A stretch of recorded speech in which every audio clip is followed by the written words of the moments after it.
The first woman ever to appear on the cover of Business Week did not run a bank, a railroad, or an oil company. She sold plastic bowls at house parties. It was April of 1954, and her name was Brownie Wise. She had not founded the company whose products she sold, and she had not invented a single one of them. What she had done was figure out how to sell a plastic bowl so well that the bowl became a permanent piece of American life. You know the bowl. Everyone knows the bowl. It is in your parents' kitchen right now, in that one deep drawer or that one crowded cabinet. A stack of soft-cornered containers in colors nobody has manufactured in decades, with lids that close with a quiet little burp. Tupperware. For almost 80 years it sat so deep inside the American kitchen that the brand stopped being a brand and became the word itself. Nobody in this country stores leftovers in plastic containers. They put them in Tupperware, which is what makes the ending so strange. In September of 2024, the company behind that word went bankrupt. In a nation where practically every household owned its product and spoke its name every single week, that is the riddle sitting in the middle of this autopsy.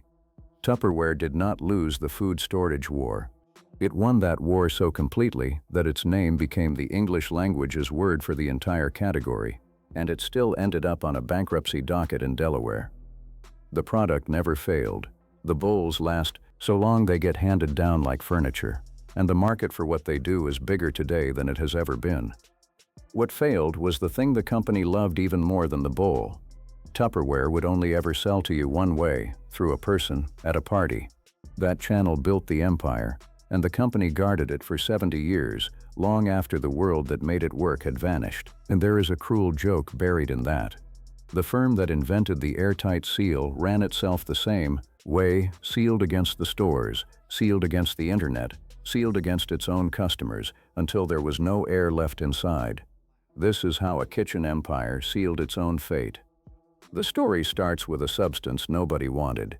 In the years around the Second World War, a Massachusetts inventor named Earl Tupper got hold of polyethylene slag, a black greasy leftover from the oil refining process passed to him through a contact at DuPont. Tupper was a farm kid, a compulsive tinkerer, and a failed businessman whose tree surgery company had gone under during the Depression. He filled notebooks with inventions, most of which went nowhere. But he took that industrial waste, purified it, and worked it into something new, a plastic that was light, flexible, and nearly impossible to break. He called it poly-T. In 1946, he molded it into a simple bowl. Then came the invention that actually mattered. Studying the way a paint can lid grips its rim, Tupper designed a lid that did the same thing for food. Press down on the center, feel it give, hear that soft burp, and the bowl is sealed airtight and watertight. The patent came through in 1949. On paper, this was exactly what post-war America needed. A country of new refrigerators, careful grocery budgets, and leftovers suddenly worth protecting. In the stores, it died. Shoppers walked straight past it because plastic still meant cheap junk that cracked in the cold, and a Tupperware seal is not something you understand by looking at it. Somebody has to show you. Somebody has to make it burp. The somebody was Brownie Wise. She was a divorced single mother from Georgia, working around Detroit, selling household brushes on the side for a company called Stanley Home Products, which sold its wares at small gatherings in private homes. When she got her hands on Tupper's bowls, she carried them into living rooms, and with a live demonstration, the flop turned into a sensation. Her numbers grew so large that the factory took notice. So in 1951, Tupperware did something almost no company in history has done on purpose. It pulled its product out of every store in America. From that day forward, you could not buy Tupperware anywhere except from a neighbor, at a party. Tupper handed the entire sales operation to Wise, making her one of the most visible female executives in the country at a moment when that phrase barely existed. And what she built was less a sales force than a movement.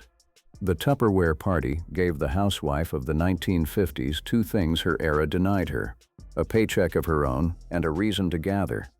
She repaid the company with a loyalty most brands can only dream about. At the annual jubilees in Florida, thousands of saleswomen dug through the dirt with shovels for buried prizes, mink stoles and jewelry among them. Rewards for the best sellers in the family. By 1954, The operation was moving $25 million of plastic a year, which is why Businessweek put a saleswoman on its cover. The bull had its empire, the empire had its church, and the church was the party. Then, in 1958, the two people who created all of it walked out of the story within months of each other. First, Earl Tupper fired Brownie Wise. The reasons depend on who tells it: a clash of egos, her spending, his growing resentment that she had become the face of his invention.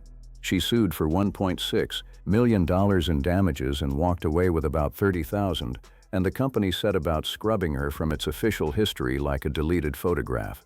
Months later, Tupper sold the whole company to the Rexall drug group for $16 million. Then he divorced his wife, gave up his American citizenship to soften the taxes, and bought himself an island off the coast of Costa Rica. The inventor and the saleswoman were both gone, and the machine they built kept running on momentum. The momentum lasted decades, but 3 slow leaks had already started, and every one of them would matter later. The first leak was legal. The patents ran out, and the copycats poured in. Rubbermaid, Glad, the supermarket store brands, the cheap imports, all selling some version of a sealed plastic container with no party attached. The second leak was social. The party model ran on very specific fuel: a woman at home on a weekday afternoon, hungry for income and for company. By decade, she went off to work, and the seller, the hostess, and the guests all quietly disappeared into the labor force together. The third leak was the strangest one. The name drifted loose from the brand. Tupperware became Tupperware, the generic word for every container in the drawer, which meant a family could say the word every day for years without ever buying the actual product. The name kept doing the advertising. The competitors kept making the sale. You could not see any of this in the annual reports, because overseas the party was just getting started. Tupperware conquered kitchens across Latin America, Europe, and Asia, and by 2011 the company could boast that somewhere on Earth, a Tupperware party started every 1.7 seconds, powered by a sales force 2.6 million people strong. In 2013, revenue peaked at $2.67 billion, spread across more than 80 countries. It looked like an empire at its height. It was actually a company aging out of one market after another and buying time with new ones, and the clock was running. The clock ran out, because every time a door to the future opened, Tupperware measured it carefully and then closed it. The clearest case, the one this whole autopsy turns on, came in 2001. Tupperware put its products into 75 Target supercenters as a test. Real shelves, real stores, the first serious crack in the 50-year seal. Shoppers responded. Company itself admitted the sales met expectations, and the program rolled out to more than 1,000 Target stores across the country. Then Tupperware killed it. Inside a year of that big rollout, the whole experiment was shut down. The problem was not that retail failed. The problem was that it worked, and every container bought off a shelf was a container not bought at a party. The consultants grumbled, party bookings sagged, and the chief executive delivered the verdict, saying the sales in a Target store simply were not worth the effort. Understand what the company had just been told, in plain numbers, by its own test. Americans would happily buy Tupperware in a store, and the company decided that was a threat. The internet got the same treatment. While the rest of American retail learned to sell online, Tupperware treated the web mostly as a place to help you locate a consultant, guarding the party at all costs. Industry watchers would later describe its eventual embrace of e-commerce as absurdly late, and absurdly is the polite word. None of this was stupidity. It was loyalty. The party sellers had built the company, and the company refused to betray them, which is almost noble, right up until you count what it cost, because demand for food storage never dipped. It grew every single year, and it was being satisfied at Target and Walmart and eventually Amazon by Rubbermaid and Glad and 100 no-name brands dropped into carts by shoppers who called all of it Tupperware as they bought it. The company had trained America to want the product, then made that product the hardest one in the category to actually buy. After the 2013 peak, the floor gave way. Revenue slid year after year, and by 2022 it had been cut roughly in half, down to about $1.3 billion, while debt piled up against a shrinking core. Price increases meant to patch the losses landed just as inflation was squeezing the exact customers a kitchen brand depends on. A quick pause for the method. The one-word obituary for a company like this is Amazon, and the one-word obituary is nearly always wrong. This channel does the full examination instead, organ by organ, decision by decision. If that is your kind of history, subscribe. There is a long line of bodies. By the time Tupperware finally broke its own rules, the patient was already cold. In October of 2022, 76 years after Earl Tupper molded his first bowl, Tupperware went on sale at Target. For the first time in the lives of nearly everyone watching, you could pick up the real thing off an American shelf without knowing a consultant. Analysts called it a milestone. It reads more like a deathbed confession. 6 months later, in April of 2023, the company filed the paperwork that says what executives never say out loud. A going concern warning, the formal admission that it might not survive. The stock lost roughly 40%, and the New York Stock Exchange started sending warnings about delisting. What happened next belongs in the strange folder. That summer, the internet decided to throw Tupperware one last party. Meme stock traders piled in, the short sellers got squeezed, and shares of a visibly dying company rocketed several 100% in a matter of weeks. Like every party, it ended, and the balance sheet was still there in the morning. The company shuffled its leadership, bringing in a new chief executive from Spanx in late 2023. It sold its enormous factory in Hemingway, South Carolina for $15 million to raise cash. None of it moved the arithmetic. On the 17th of September 2024, Tupperware Brands filed for Chapter 11 bankruptcy in Delaware, carrying roughly $812 million in debt. Every newspaper in the country reached for the same line, and honestly, who could resist it? The party is over.